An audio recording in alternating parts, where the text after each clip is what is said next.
அஸ்ட்ரோசைன் channel வாயிலாக உலகெங்கும் வாழ்ந்து கொண்டிருக்கும் சகோதர சகோதரிகளுக்கு அன்பார்ந்த வணக்கங்கள் மற்றும் வாழ்த்துக்கள். இன்றைய பதிவு செவ்வாய் பெயர்ச்சி பலன்கள். பொதுவாக செவ்வாய் என்னாலே சகோதர காரக கிரகம், நிலத்துக்கு காரக கிரகம், கட்டிடம், நெருப்பு, அதிகாரம், மருத்துவம் துறைக்கு சொந்தக்காரர். ஸோ அப்பேற்பட்ட அந்த செவ்வாய் பகவான் விருச்சிக மனையில் ஆட்சி பலத்தோட ஸ்ட்ராங்காக உட்கார போகிறார். அப்போது இந்த வலிமையான செவ்வாய் பகவானால், அதுவும் அந்த செவ்வாய் பகவான் பார்த்தீங்கன்னா குருவின் நட்சத்திரத்தில், சனி பகவான் நட்சத்திரத்தில், புதன் பகவான் நட்சத்திரத்தில் பிரயாணம் பண்ணும் பொழுது என்ன மாதிரியான பலன்கள், என்ன மாதிரியான யோகங்களை கொடுக்க காத்து கொண்டிருக்கிறது என்பதை 12 ராசிகளுக்கும் டீட்டெயிலாக தனித்தனியே நம்ம பார்க்க போகிறோம். அதற்கு முன்னால் நம்மளுடைய சேனலை ஃபர்ஸ்ட் டைம் நீங்கள் பார்ப்பவர்கள் என்றால் மறக்காம சப்ஸ்கிரைப் பண்ணிக்கிங்க. கன்னி ராசி அன்பர்களே, செவ்வாய் பெயர்ச்சியால் என்ன பலன்? 6/12/2025 வரை விருச்சிக மனையில் ஆட்சி பலம் பெறும் செவ்வாய் பகவானால என்ன மாதிரியான மாற்றங்கள் பலன் அப்படின்னு பார்க்கும் பொழுது, இந்த கன்னிராசி என்பவர்களுக்கு செவ்வாய் பகவான் யார் அப்படின்னா 3க்குரியவன், முயற்சி ஸ்தானத்தின் அதிபதி, தைரிய வீரியத்தை கொடுக்கக்கூடியவன், அதே சமயத்தில் 8க்குரியவன், அட்டமாதிபதி, வலிவேதனையை கொடுக்கக்கூடியவனும் அதே செவ்வாய் பகவான் தான். அந்த செவ்வாய் பகவான் இப்போ ஆட்சி பலத்தோட வலிமையா 3ஆம் இடத்தில் உட்கார்ந்திருக்கார். அப்போ 3ஆம் இடம் என்பது தைரிய வீரியம் சொல்லக்கூடிய, சிறுதூர பிரயாணங்கள் சொல்லக்கூடிய, வியாபாரம் சொல்லக்கூடிய அத்தனை விஷயங்கள் சூப்பராக இருக்க போகுது. எந்த தப்பு இல்லை. ஆனால் அதே செவ்வாய் தான் 8க்குரியவன். சார் வழியை கொடுக்கணுமில்ல, அப்போ கன்னிக்கு செவ்வாய் ஆகாதவன் தானே, ஒரு வழியை கொடுக்கக்கூடியவன் இல்லவன், அவன் ஆட்சி பலத்தோட வலிமை பெறும்போது நமக்கு பிரச்சனைகளை கொடுக்குமோ அப்படிங்கிற ஐயப்பாடு நிறைய கன்னிராசி என்பவர்களுக்கு ஏற்படுத்தும். ஆனால் அப்படி கிடையவே கிடையாது. 8ஆம் அதிபதி தான். அந்த 8ஆம் அதிபதியாக இருக்கக்கூடிய செவ்வாய் பகவான் தனக்கு 8ஆம் இடத்துல ஆட்சி பலத்தோட இருக்கார். வழியை கொடுக்கக்கூடியவனுக்கு வழி கொடுக்கிறது. அப்போ எப்படி உங்களுக்கு வழியை கொடுக்கும்? கிடையாது. யோகம்தான் தரும், அதிர்ஷ்டம்தான் தரும். வழி இல்லாத தன்மையை கொடுக்கக்கூடிய ஒரு காலகட்டமாக இந்த கன்னிக்கு அமைய போகிறது. அதுவும் ஒரு மிகப்பெரிய ஒரு ப்ளஸ் பாயிண்ட் அப்படின்னா, குரு பகவான் இப்போ அதிசாரமாக கடகத்தில் உச்ச பலத்தோட உட்கார்ந்திருக்கார். அந்த உச்ச பலத்தோடு இருக்கக்கூடிய குரு பகவான் தனது 5ஆம் பார்வையாக அந்த செவ்வாய் பகவானை பார்க்கிறார். பாருங்க, அதிர்ஷ்டம் கொட்டன்னு கொட்டுது. அப்போ கெட்டவன் கெட்டிடில் கிட்டிடும் ராஜயோகம் அப்படிங்கிற அமைப்புக்கு ஏற்ப 8க்குரியவன் தனக்கு 8இல் மறைந்து ஒரு நல்லவன் என்று சொல்லக்கூடிய அந்த குருவினுடைய பார்வை பட்டு இருக்கக்கூடிய இந்த காலகட்டத்தில் செவ்வாய் அதீதமான நன்மைகளை தர காத்து கொண்டிருக்கிறது இந்த கன்னிராசி என்பர்கள். செவ்வாய் என்ன கொடுப்பார்? சகோதர வலி, சகோதர காரக கிரகம். பொதுவாகவே இந்த கன்னிராசி என்பவர்களுக்கு சகோதரர்களுடன் ஏதோ ஒரு குறைங்கிறது நிச்சயமாக இருக்கும், 100% இருக்கும். அதாவது என்ன குறை? நீங்கள் என்னதான் நல்லது பண்ணாலும் சகோதரர் மூலமாக ஒரு நல்ல ஒரு இணக்கத்தை ஏற்படுத்த முடியாது. ஒரு சின்ன ஒரு குறையாவது இருந்துட்டு இருக்கும். ஆனால் இந்த காலகட்டம் அதை நிவர்த்தி செய்து கொள்ளலாம். சகோதரர் வழியில் இருந்து வந்த பிரச்சனைகள் அது சால்வ் பண்ணுவதற்கு ஒரு ஏற்ற காலமாக அமையப் போகிறது. சகோதரர் மூலமாக நல்லவைகள் நடக்கக்கூடிய ஒரு தன்மை, ஏதாவது ஒரு ரூபத்தில் ஒரு நல்லது, ஒரு நல்ல விஷயங்கள், சகோதரர்களுக்கு ஒரு நல்ல விஷயம். என்ன விஷயம் நடக்கலாம்?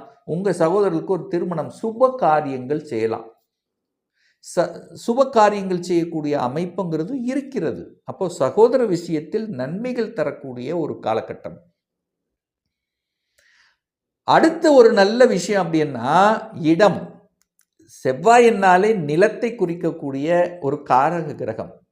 அப்போ நிலத்தில் ஏதாவது ஒரு பிரச்சனை இருக்கு, ஒரு வில்லங்கம் இருக்கு, அதை சால்வ் பண்ணுவதற்கு ஒரு ஏற்ற காலகட்டம்.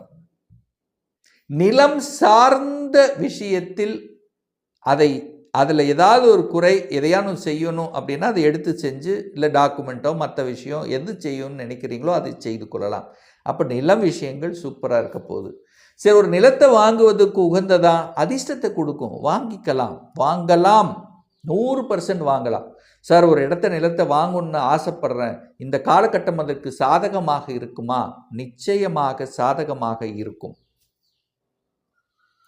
விற்பனை சூப்பரா இருக்கும். அது குறிப்பாக ரியல் எஸ்டேட் சம்பந்தப்பட்ட துறையில் இருக்கக்கூடியவர்களுக்கு சூப்பரா இருக்க போகுது. ஏன்னா 3ஆம் இடத்துல தான் செவ்வாய் உட்கார்ந்திருக்கார். நில விற்பனை. அப்போ விற்பனை, நிலம் சார்ந்த விஷயங்கள், வியாபாரம் சம்பந்தப்பட்ட விஷயங்கள், பத்திர பதிவு சம்பந்தப்பட்ட விஷயங்கள், டிராவல் செய்வது, சிறுதூர பிரயாணங்கள் செய்வது, இதெல்லாம் சூப்பராக இருக்கக்கூடிய ஒரு காலகட்டம். அது ஒரு சிலருக்கு பாருங்க, கலைத்துறையில் ஈடுபாடு அதிகமாக இருக்கும். இசை சம்பந்தப்பட்ட, மியூசிக் சம்பந்தப்பட்ட, அல்லது எதையாவது ஒன்று இயக்கக்கூடிய தன்மையில் இருக்கக்கூடியவர்கள், அதெல்லாம் சூப்பராக இருக்கும். இயங்கக்கூடிய தன்மையில் இருக்கிறவங்க, புதனும் அந்த இடத்துல இருக்கார், லக்னாதிபதியும் அந்த இடத்துல இருக்கார். அப்போது புத்தி அறிவை வச்சு செய்யக்கூடிய தொழில்கள், வியாபாரத்தில் புதிய டெக்னிக்கல் புகுத்தக்கூடிய விஷயங்கள், இதெல்லாம் சூப்பராக இருக்க போகுது. சார், எனக்கு ஒரு வம்பு வழக்கு இருக்குது சார், அது இந்த காலகட்டத்தில் தீர்த்துக்கலாமா சார்? ஒரு பிரச்சனை இருக்குது, ஒரு சுமூகமாக முடிச்சுக்கலாமா? தாராளம் முடிச்சுக்கலாம். 8க்குரியவன் தனக்கெட்டில் இருக்க பிரச்சனை இருக்கக்கூடிய விஷயங்களை தீர்ப்பதற்குண்டான ஒரு காலகட்டம். கோர்ட் கேஸ் சக்சஸ், அதிலிருந்து விடுதலை பெறலாமா? விடுதலை பெறுவதற்கான வாய்ப்புகளை கிரியேட் பண்ணும். அதை நீங்கள் யூஸ் பண்ணிக்கலாம். வழி இல்லாத விஷயங்கள், ஹெல்த் பிரச்சனை இருக்குது, அது தீர்த்துக்கலாம், அது சரியாகும். ஸோ இந்த மாதிரி வழியை கொடுத்து கொண்டிருக்கக்கூடிய, அல்லது ஏதாவது ஒரு பிரச்சனையை கொடுத்து கொண்டிருக்கக்கூடிய, அதிலிருந்து அப்படியே வெளிவரக்கூடிய ஒரு காலகட்டமாக இந்த கண்ணிற்கு அமையப்பெறுகிறது அப்படிங்கிறத சொல்லலாம். இந்த செவ்வாய் பகவான் பார்த்தீங்கன்னா அனுச நட்சத்திரத்தில் பிரயாணம் பண்ண போகிறார். எப்போ? நவம்பர் 1ஆம் தேதியிலிருந்து 18ஆம் தேதி. அனுசம் அப்படிங்கிறது 5ஆம் அதிபதி, 6ஆம் அதிபதி, பூர்வ புண்ணியஸ்தானத்தின் அதிபதி, பஞ்சமஸ்தானத்தின் அதிபதி, 6ஆம் அதிபதி. அவர் போய் 7ஆம் இடத்துல உட்கார்ந்துருக்கார், திருமணஸ்தானத்தில் உட்கார்ந்துருக்கார். அப்போ நிறைய பேர்த்துக்கு திருமண தடை, தாமதம் அப்படின்னு இருக்கிறவங்களுக்கு எல்லாம் 7ல் உட்கார்ந்துருக்காரா சனி, 6ஆம் அதிபதி 7ல் உட்கார்ந்துருக்காரா, அப்போ ஒரு தடை கொடுக்கிறதா? இப்போ தடை நிவர்த்தி ஆகும். குருவின் பார்வையில் சனி. 7ஆம் அதிபதியாக இருக்கக்கூடிய குரு பகவான் 7ஆம் இடத்தை பார்க்கிறார். அப்போ செவ்வாய் பகவானும் அந்த சனி நட்சத்திரத்தில் இருக்கு. அப்போ என்ன? திருமண நிகழ்வுகள் நடக்கும், டக்குன்னு முடிவாகும் உங்கள் முயற்சியால். ஏன்னா 3ஆம் இடம் முயற்சி அல்லவா? உங்கள் முயற்சியால், உங்களுடைய இதால், அது தகவல் தொடர்பு துறையால் திருமணம். எப்படி? தகவல் தொடர்பின் மூலமாக திருமணம் நடக்கக்கூடிய அமைப்பு. குரு பார்க்குறார். இப்போ அதிசாரமாக கடகத்தில் இருக்கார், உச்சமாக இருக்கார், 7ஆம் இடத்தை பார்க்குறார். டக்குன்னு திருமணம் நிச்சயிக்கப்படும், டக்குன்னு முடிஞ்சிடும். ஒரே மாதம் ஃபிக்ஸ் ஆகும், திருமணம் நடக்கும். ஒரு வகையான ஒரு சந்தோஷத்தை கொடுக்கக்கூடிய அமைப்பு இந்த கன்னிக்கு ஏற்படுகிறது. ஒரு இன்ப அதிர்ச்சி தான், டக்குன்னு நடந்துருச்சுப்பா, நான் எதிர்பார்க்கவே இல்லை அப்படின்னு சொல்லக்கூடிய அமைப்பு இருக்கிறது. குழந்தை பாக்கியம் உண்டா? நிச்சயம். 5ஆம் அதிபதி அல்ல, 5ஆம் அதிபதி குரு 5ஆம் இடத்தையே பார்க்கிறார், 5ஆம் அதிபதியும் பார்க்கிறார், 5ஆம் இடத்தையும் பார்க்கிறார். அப்ப குழந்தை பாக்கியமும் உண்டு. முயற்சியால் குழந்தை பாக்கியம் கிடைக்கக்கூடிய தன்மை இந்த காலகட்டம் சிறப்பு பெறும். அடுத்து பாருங்க, செவ்வாய் பகவான் கேட்டை நட்சத்திரத்தில் பிரயாணம் பண்றார். எப்போ?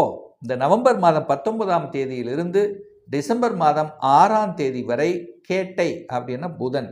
அப்போ உங்க ராசி அதிபதி நட்சத்திரத்தில், அதே சமயத்தில் 10ஆம் அதிபதியாகவும் செயல்படுவார். ஸோ இந்த காலகட்டத்தில் உங்கள் முயற்சியால் ஒரு தொழிலை மாறுவது, தொழிலை சேஞ்சஸ் பண்ணுறது, தொழிலில் ஏற்கனவே இருக்கக்கூடிய தொழிலில் சில மாற்றங்களை புகுத்துவது, சில டெக்னிக்கலை புகுத்துவது, நல்ல நல்ல தொழிலாளர்களை நியமிப்பது, இதெல்லாம் சூப்பராக இருக்க போகுது.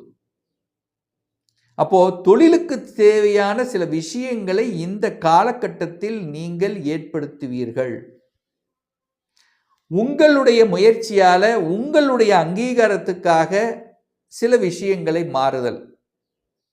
அப்போது அந்த புதன் புத்திசாலித்தனம், அந்த காலகட்டம் புதன் புத்திசாலித்தனம் சூப்பராக இருக்க போகுதுன்னு அர்த்தம். அந்த புதனும் 3ஆம் இடத்தில் இருக்கார், குருவின் பார்வையில் இருக்கார், லாபத்தையும் கொடுக்க போகுதுன்னு அர்த்தம். அப்போது நல்ல நல்ல ஸ்ட்ராட்டஜி பிளான் வகுத்து திறம்பட செய்து பாராட்டு மலைகளை பொழியக்கூடிய, மதிப்பு மரியாதை கௌரவம் அந்தஸ்து கிடைக்கக்கூடிய சில விஷயங்களுக்குள்ள என்ட்ரி ஆவீங்க. பெரிய மனிதர்களின் தொடர்புகளை பெறக்கூடிய அமைப்பு இருக்கிறது. வெளிநாட்டு தொடர்புகளும் கிடைக்கும்.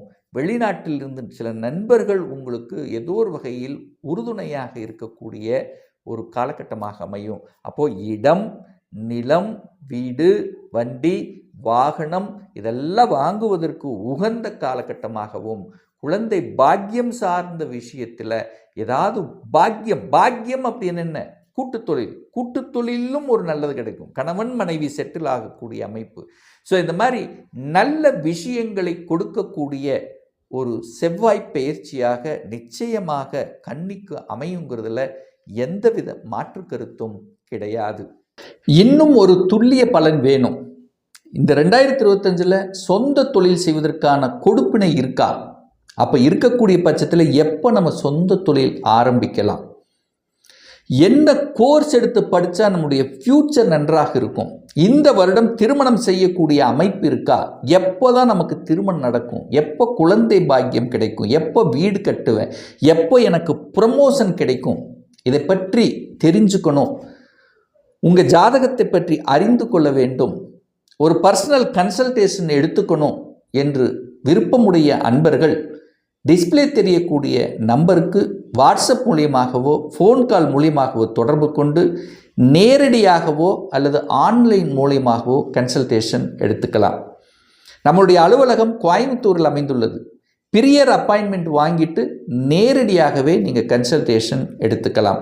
நிச்சயமாக இந்த பதிவு ஏதாவது ஒரு ரூபத்தில் உங்களுக்கு யூஸ்ஃபுல்லாக இருக்குங்கிறதுல எந்தவித மாற்று கருத்தும் கிடையாது. இந்த ராசி நட்சத்திர நேயர்கள் அனைவரும் வாழ்க வளர்க வளம் பெறுக என்று எனது வாழ்த்தினை தெரிவித்துக் கொண்டு விடைபெறுகிறேன். நன்றி, வணக்கம், வாழ்த்துக்கள்.